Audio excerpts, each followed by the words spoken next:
Mm. Bernhard Holtrup.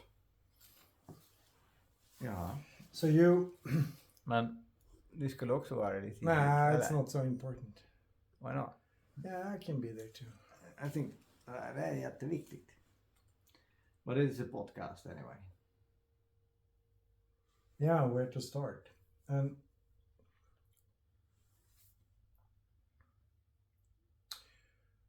what we've been talking about tonight is that where you came from, what I heard,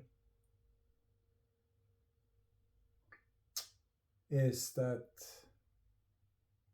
I didn't know what to vote for.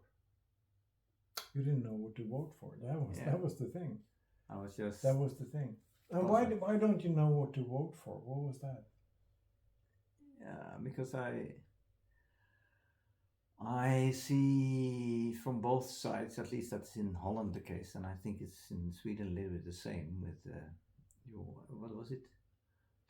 You have the Democrats and you have the Sverigedemokraterna. Sverigedemokraterna, Socialdemokraterna, Ja, Moderaterna, Liberalerna, and we have Geert Wilders. Vänsterpartiet. Precies, and we have the Vänsterpartiet and Geert Wilders, and they are throwing mud to each other, Yeah. and only polarizing, and only they are now campaigning not for an ideal but campaigning against each other. And what I notice when they're campaigning for their own ideals, they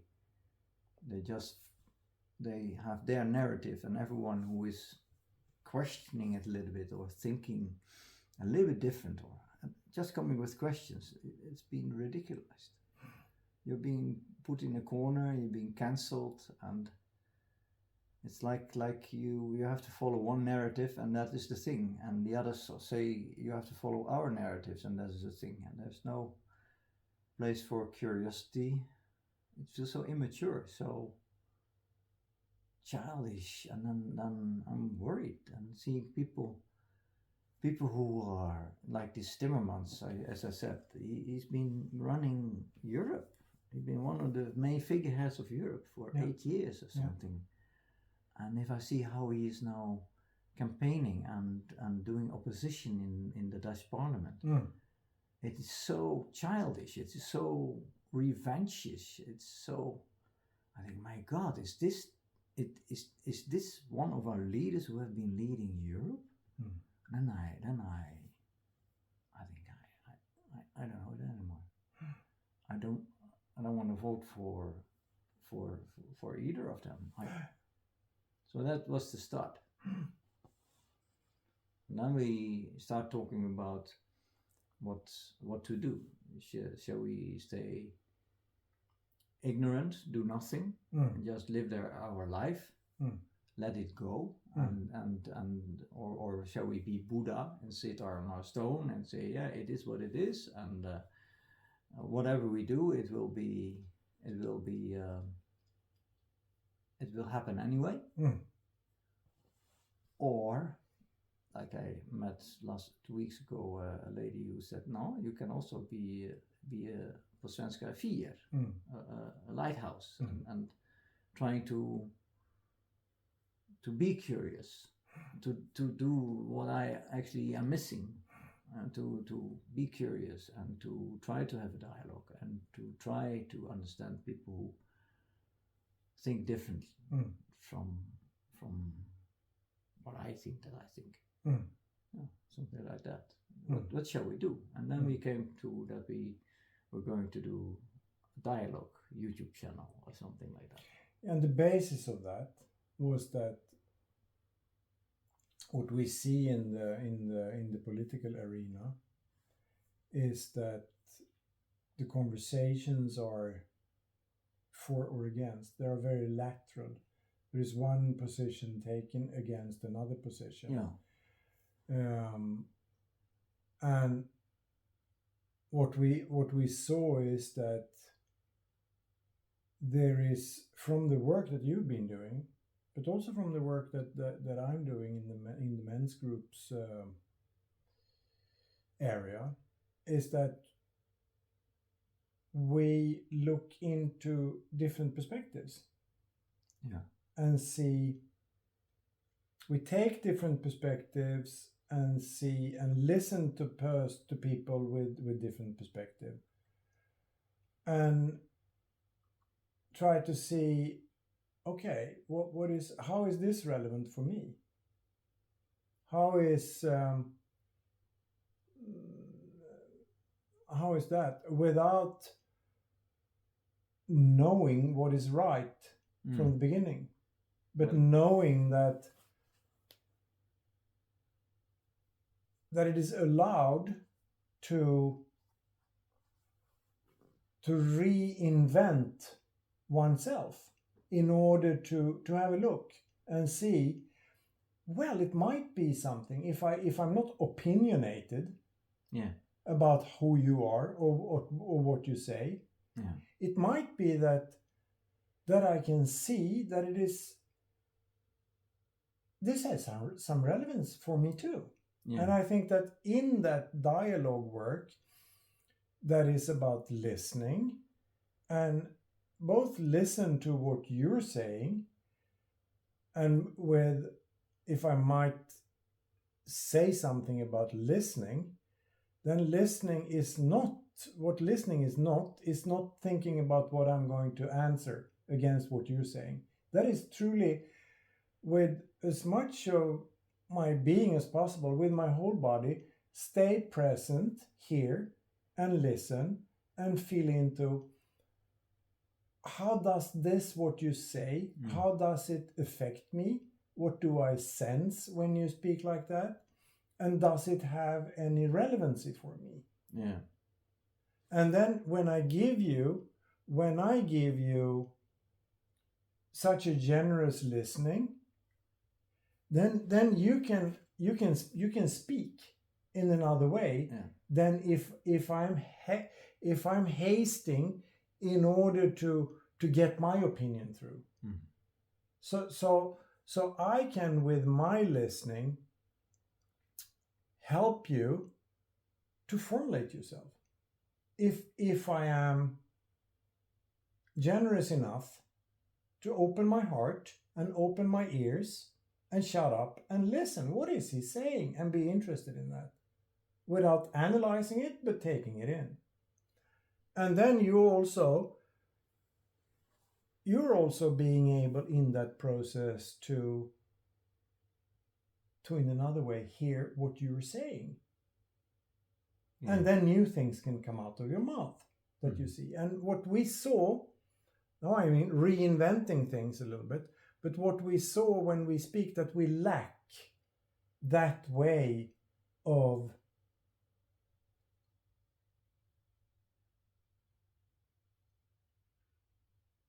dialogue work in topics that we see, political topics, and thank you for your generous listening, by the way. that we see that is important. That was what we saw, and we saw that we like to do something with that. Yeah, and when you say political topics, but also that is for me. We also touched leadership, the thing of leadership. Yeah. The moment that plays in the politics, it ripples down in the entire society. And I noticed that in entire society, it is very, and then I refer a little bit stronger to the Dutch society than here in Sweden, but I notice especially, certainly in Holland, but people think that they have to be so opinionated on everything. And what you said, what you mentioned about dialogue, that what I am inspired by dialogue, when things were popping up when you were talking, that very important part of dialogue is suspend.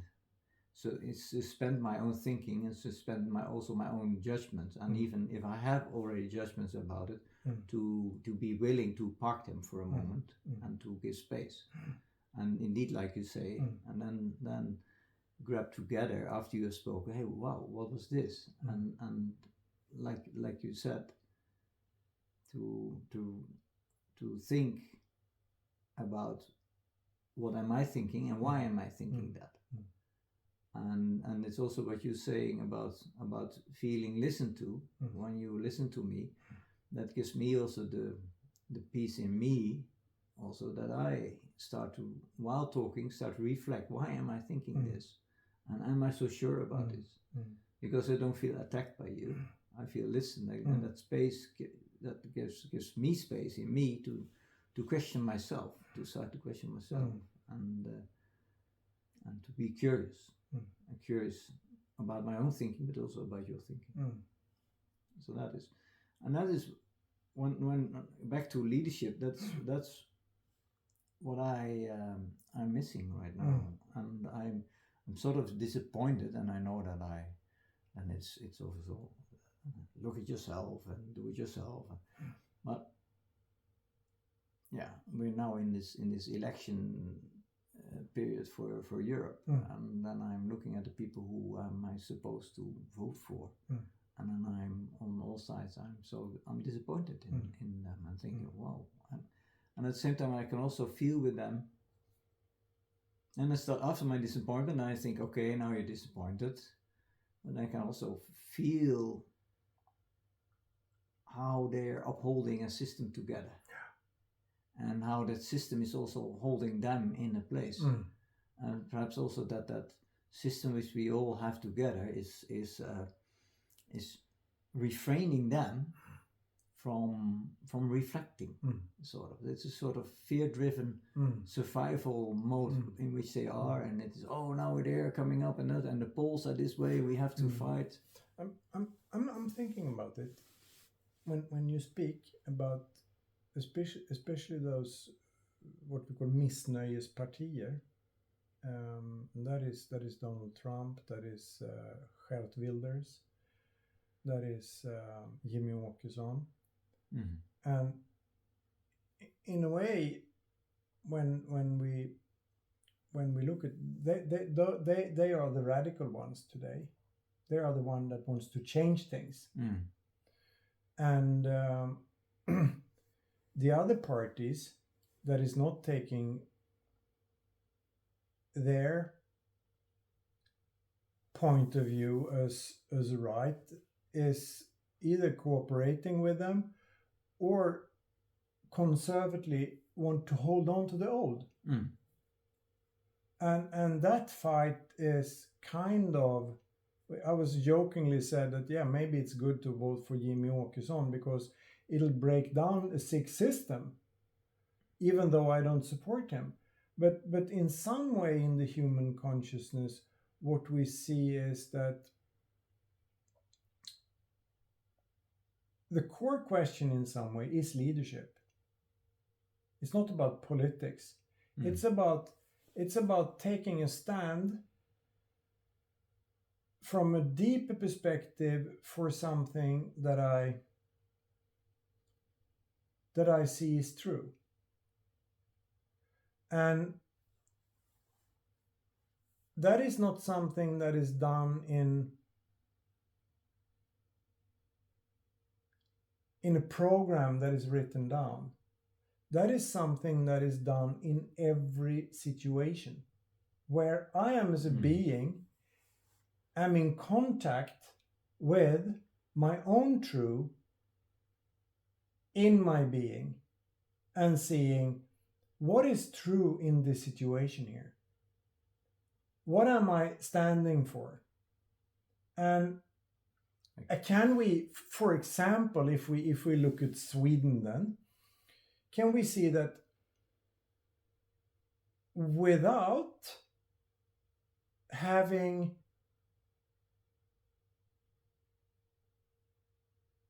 a party color or that we have an integrational problem here in Sweden? Can we see that? Can we acknowledge that we did something that was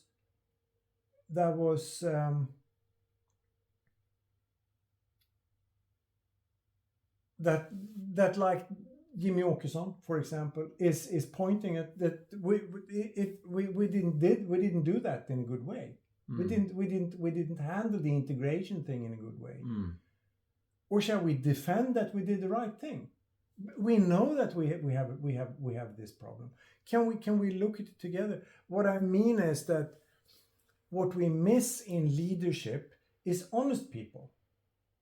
What you miss in leadership? Yeah, honest people that is able to stand up and say, okay, we did a mistake, and we are going to.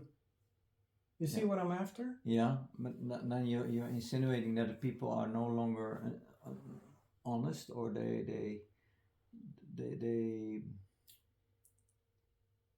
or they feel refrained of speaking the truth. I see in the debate that is going on that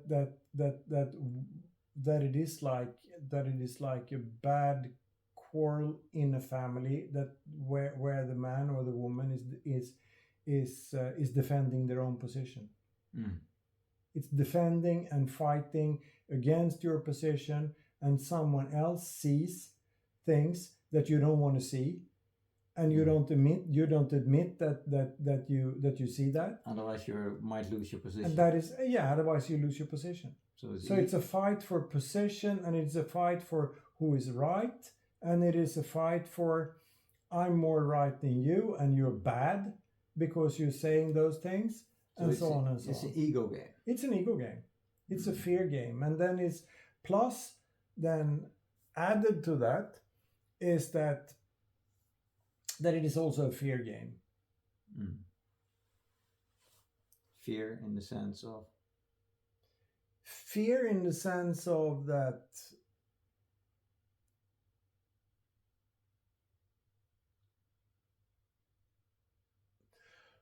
I think it's the good example of that is in the Republican Party in United States. People knew how powerful Donald Trump was.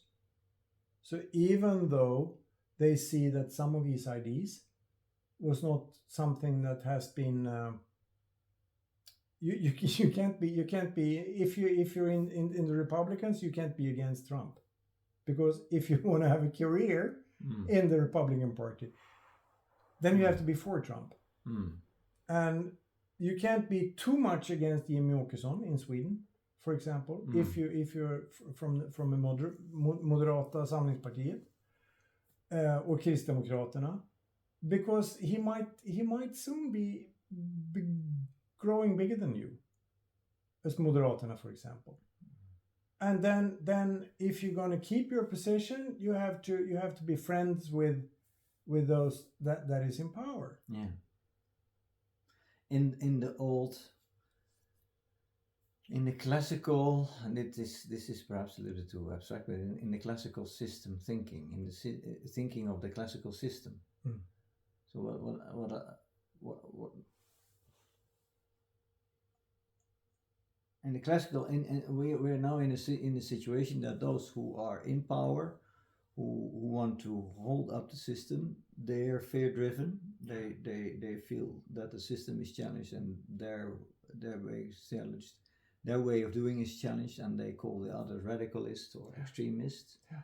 And the extremists, they are also how you call it, surfing on fear. Yeah. They're also feeding fear, and because they want to throw over the system. And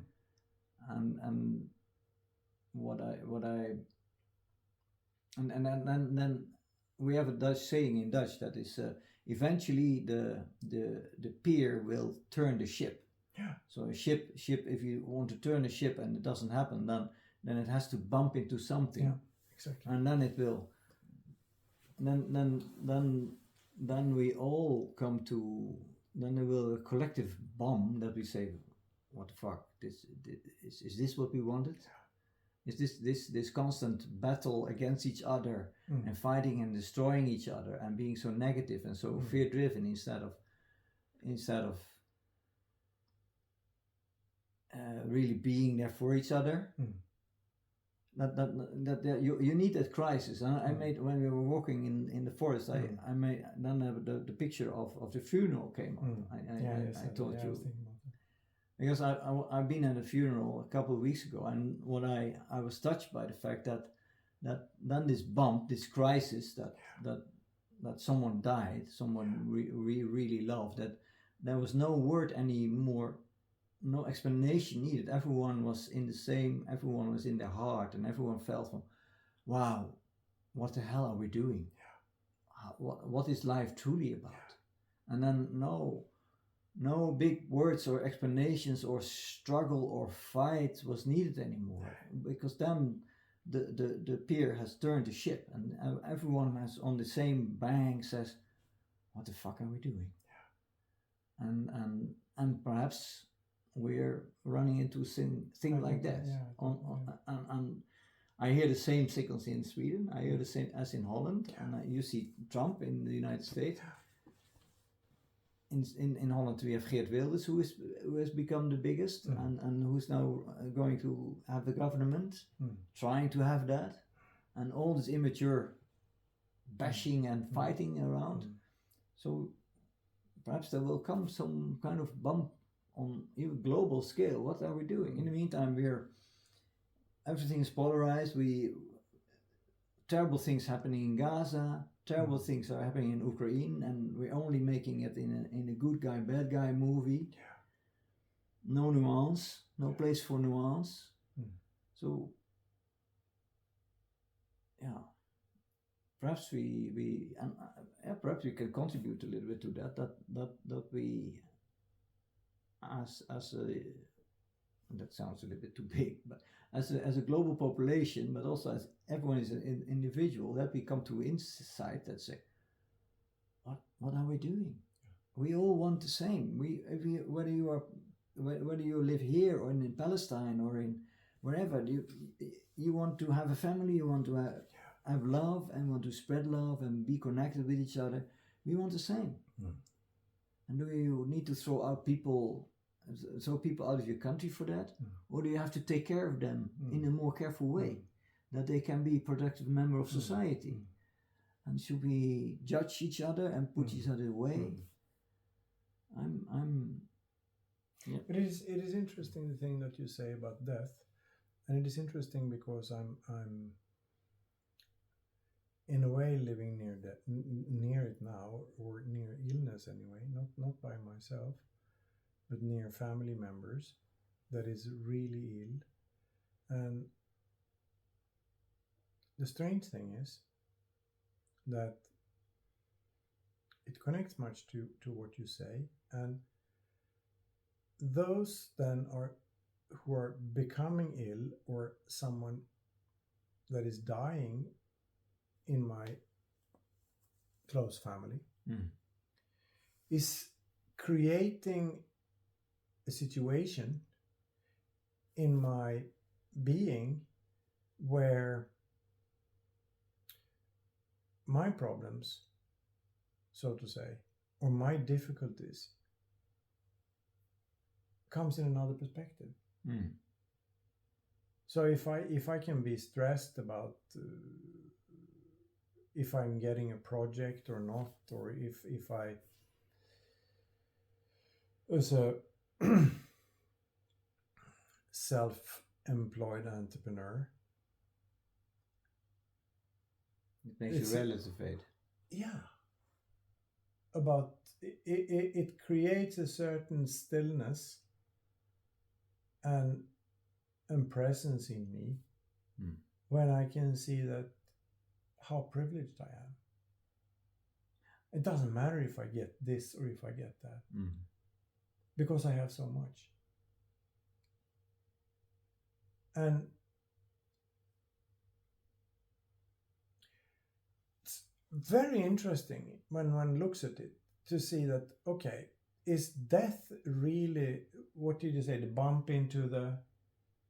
With the ship bump into the pier. Bump into the pier. And I think that is very much what it is about in my life. What transforms things is when I'm able to take a larger perspective on the questions that gets out of the perspective.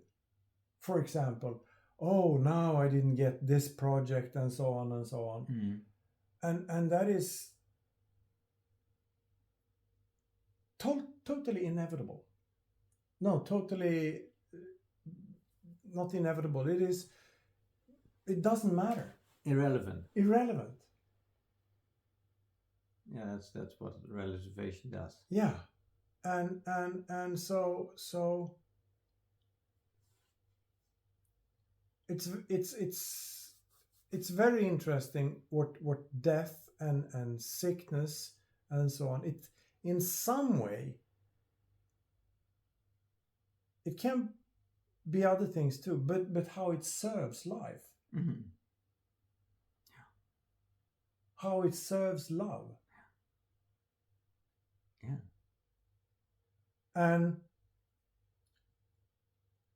how isolated in Sweden, I would say, how isolated we are from as a society. From what?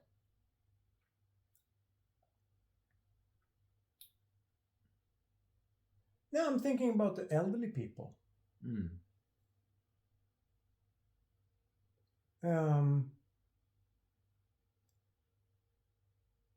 Yeah, about those that is ill, they are taken care of by someone else.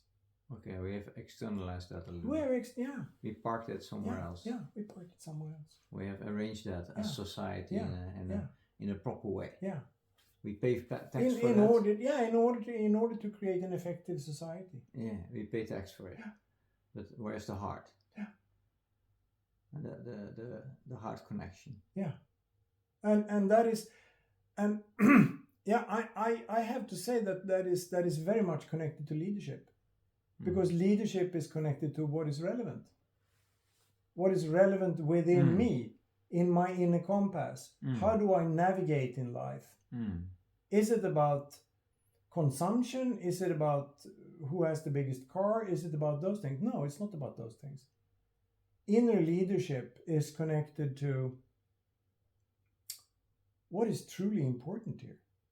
Yeah, back to the funeral. Yeah, back to the funeral. Back to the funeral. Yeah. And so yeah, precies. So it's inner leadership that's in all of us. Yeah. And perhaps that's also, then coming back to this Van elections.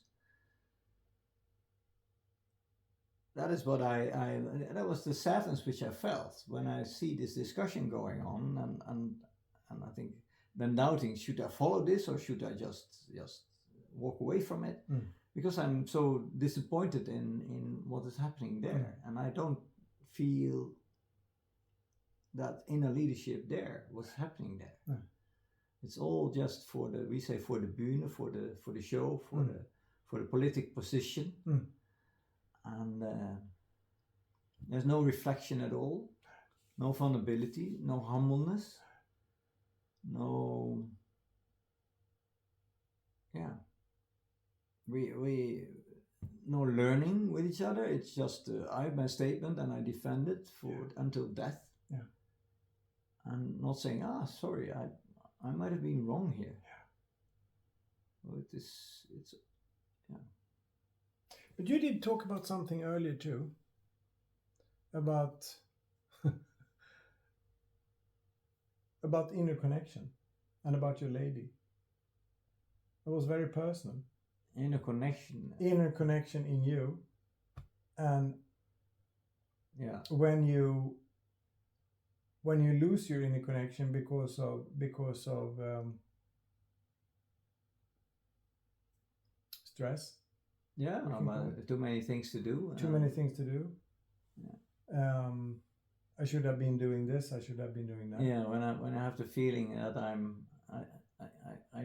it feels for me like this, the image of that I'm walking 2 paces behind myself. Yeah. I constantly have the feeling, oh my God, I actually should have been already there, but I'm not yet there, and I should have been doing this and that and that, and then I get into a survivor mode. Yeah, I call that, and then I'm still capable of doing a lot, but I become a little bit robotic. Yeah, very efficient robotic. Yeah, and just doing my thing. Yeah, and this is the way. This is the way I'm supposed to do it. Yeah, not stopping and I know what to do, and I and just go on, connecting etc. And then I lose my the peace in my heart. I lose that, and my head is running the show, not my heart. Yeah. And what I then notice is that my girlfriend and I come to notice that she becomes restless and less trusting me. Yeah. And I notice that so my energy is having an effect. My restlessness is having an effect on her, and she becomes restless and less secure in our relationship, and starts avoiding or making comments in a different tone, which makes me trigger or whatever. Self-defend. Yeah. Well, I'm thinking about that because I can relate to very, very much what you're saying. For me too. So if my lady can see that I'm there, she's reacting too. Yeah. She said, how are you doing? I said, I'm fine. and sometimes I can admit, okay, it is something going on here. Often I can. But if we look at how does it work for us as human beings? When we talk about leadership and the political arena, and what I said in the beginning about being honest. Being honest is much about being in connection with my own truth, with my truth, and see if do I stand in what I'm saying?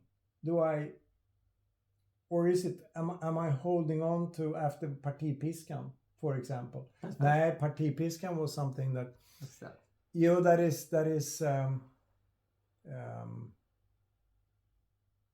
the example is that here in Sweden, we talk about juridiskt kön. If you're a boy or a girl, you can be whatever you want. Oh, yeah. And it was a majority in certain parties, as far as I understand. Bland annat i Moderaterna, som var emot. Men Kristersson hade sagt att men det är den här linjen som gäller. Och för att hans ledarskap står kvar så måste de andra följa med. Och om de inte gör det så får de konsekvenser i partiet. Därför att om du inte följer partilinjen jag förstår. Så blir det problem för dig. Du får inte vara med i partidisciplin. Partidisciplin. Och det är... Jag kan ju förstå att man behöver göra sådana saker för att det ska fungera. Men det skapar ju inte att man är i kontakt med... Ja, men det här känner jag är rätt. Det här står jag för. Och innan vi kan göra det... Innan vi kan ha... ett ledarskap som kan ifrågasätta både sig själv när det inte fungerar. Och som kan vara modigt nog att se... Det där var inte rätt beslut. Så kan vi aldrig få ett samhälle som vi kan känna oss hemma i som människor. Om vi är i kontakt med oss själva. Därför att vi känner oss alienerade. I'm speaking Swedish now, I think. Yeah, det var roligt. It was easier for me to speak my maternal language. I saw but it's... we feel alienated. Yeah. And so that is the leadership. Yeah, go on. Tillbaka till that creates also a little bit when I hear you and me and you bringing me to my very personal situation where I can lose the connection with my heart. That brings me also into more compassionate ways towards the politicians, because that system which they are running and where they are highly exposed, of course, it is quite a challenge to stay in your heart for them in that work. I can understand that. Jag kan förstå det. And at the same time, I think this is very good if like you say also that you come in this, that you can come back to what the parliament is actually meant for, that someone who's been voted in there, that you can stay in your heart and do and act, not follow the party discipline, but do and act what you feel and what your medwetendheid, your consciousness is saying, what to stand for, and that you're not being crucified for that you're being respected for that, and that you have open dialogue about that and curiosity and how can it be, and true leadership is then also that you even the youngest assistant of the group, if that person has got a very valid argument, that you can say as a party leader, I'm listening, and I change my mind, and that you're not being crucified again for that, because that is exactly what this whole system is about. Then you're being crucified by the press, because then you're inconsequent, la la la la, and everyone is rolling over you, right? And that's where I think where true leadership comes in, that you create a safe space where people can listen to each other, that there's curiosity, and that the moment people change their minds, that you can stand there and stand also against the wind of the press or whatever and say, yes, I changed my mind. And that is not a sign of weakness. I think that's a sign of strength. That I'm willing to learn, I'm willing to see that sometimes we have to do things differently. And that we make mistakes, and that's okay to make mistakes. That you create a safe environment, and that's what I think leadership is about. It's much more about not about where are we going, no, how do we create an environment where we can discover together where we go. Exactly. That is good leadership for me, and that's what I'm missing. And I hope that, as I said, that the ship will bump into the quay with such a hard bang. Because we uphold, we keep up this whole system, all of us, also the people in the street, because the people in the street, they're giving feedback, and you have polls, you have social media, everything, they're giving feedback to the politicians. They get very nervous about all this social media, and they're reacting on it. So we have a role there too, a role of to if they can't be the mature self. Then it's our challenge to be that, and not to crucify them the moment they do wrong things. So it's also my challenge not to crucify these politicians. I'm disappointed in it, but I don't want to crucify them. But I would love to see us all, like on a funeral, to come all of a sudden to a different level, and all of a sudden it is we see we all want more or less the same. And we perhaps sometimes we choose different roads towards, but we want, and that is fine. Comparable things. Yeah, that is fine. And that is what leadership is about, to create that atmosphere, and that leadership can be in us, in society, and in the politicians, and yeah, of course, it has got a much bigger effect if some person stands up there with that mature tone than when we do this here in society. But that doesn't set us free from our responsibility. That we also. I'm thinking you've been quite engaged in leadership works. You've been coaching. I've been engaged in certain areas too, and what is you touching on that, and what is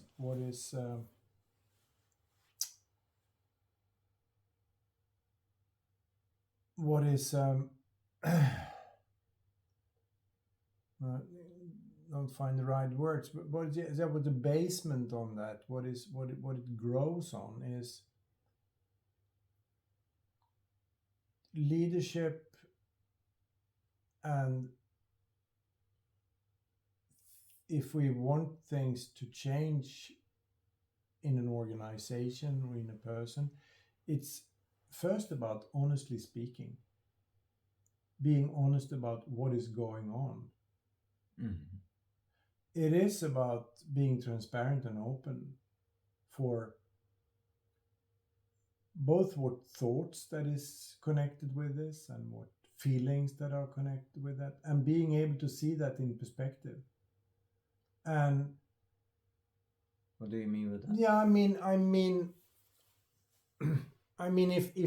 if I'm taking a certain position, Mm-hmm. what am I winning? What is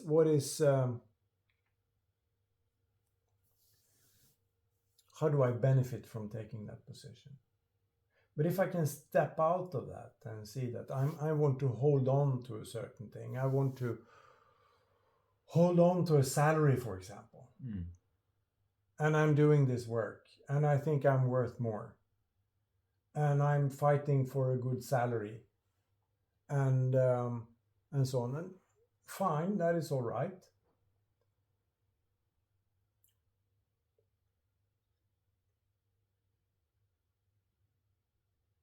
The thing is too to look at, do I enjoy what I'm doing? Is this contributing to the bigger? Is this contributing to the environment? Contribute to something bigger than your own agenda. Something bigger than my own agenda, that I get a higher salary or whatever it is.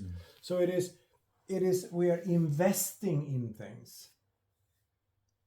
So we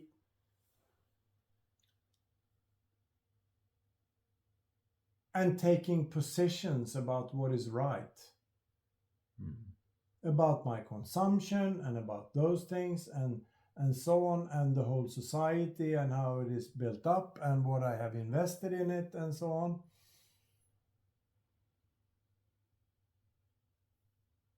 Without stopping and looking at different perspectives and see, how can we do this in a better way?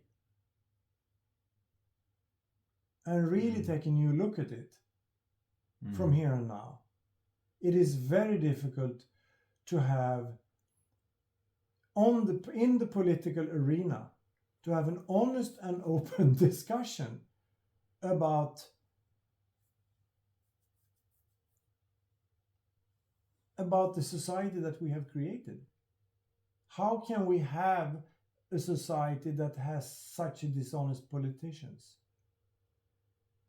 Because they have invested so much in the power that is there for them to. And they also, what I also see, they're absolutely passionate, but nowadays a lot of fear-driven passion. I see passion what they stand for. They're very and they think that the only way of getting there is through this power play. Yeah. And whereas what I realize is I love paradoxes. I got to love paradoxes because I always try to seek the paradox and see, can you get beyond it. I believe when you're in a parliament, it's the same as with me with my girlfriend.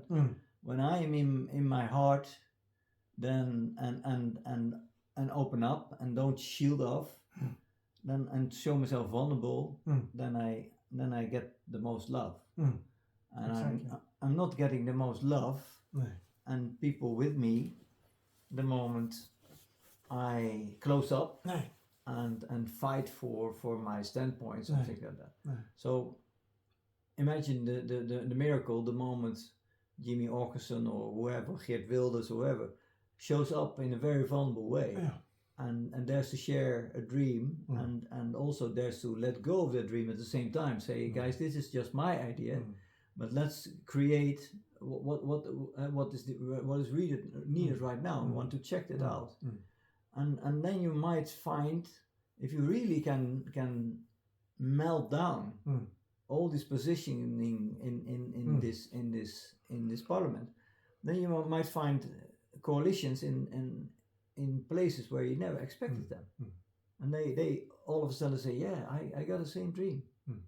So that's beyond the paradox. You think that you have to be hard to push through. The moment you stop pushing through, then it starts to stream. And when you talk about that, therefore leadership becomes it starts for me very much inside. It's about And what is on this temple in Athens is know yourself. Know where I am coming and try to know it. I don't say that I'm knowing, but I try to find what you, and to be curious about it. Why am I thinking the way I'm thinking? And why am so do I have these convictions? And do I dare to let go of them? And why don't I dare to let go of them? I had in my youth very strong, I was, when I became a consultant, and then I had the feedback, and then they said, yeah, Bernd, but you have difficulty in putting yourself in a vulnerable position. And the first time they said it to me, I hadn't got the faintest idea what they're talking about. I didn't know. No. I thought, what? I simply, it was a new language for me. It was a new world for me. Untrained. And I was a very much Streber in German. I wanted to get to this very chic consulting firm because I wanted to prove that I was good enough and all these things. And in that picture, vulnerability was not a thing for me. And then I got that feedback, and I simply didn't know what it was, and I shut up, and I didn't know. And the next day I came back. I said, I didn't know what you mean. And then the person, it was a very senior lady, who said, now you're being vulnerable. And so she said, this is the beginning. It was a very beautiful lady, a very inspiring lady, who I learned a lot from. But that is where it starts. It starts for not knowing, not having any answer directly, and daring to look at myself, look at yourself, and I'm not saying that politicians are not doing that, but I think that the ball game they are playing with each other, they've lost it. Like I can also lose it, like we just described. And they step into that arena, and they button up their jacket, and they stand for it, and they're passionate, and they have to be passionate, and that's the rules of the game. And with all the rules of the game, we keep up enormous bunch of bullshit. That's what I think to see. Something like that. Thank you for having this dialogue with me tonight. Yeah. I enjoy that. I enjoy having dialogue with you. Yeah, I think. Like I said, it would have been wonderful if we had some kind of how you call it, selfie stick drone in front of us in the forest when we were talking. That was even more spontaneous. I like that. Yeah. That was cool. Yeah, but that was good too. Yeah. Yeah. Okay. Thank you. Thank you. I wish you a good night. It's not early morning, but it is late night. Now we're supposed to sleep. Yeah. Yeah. Thank you.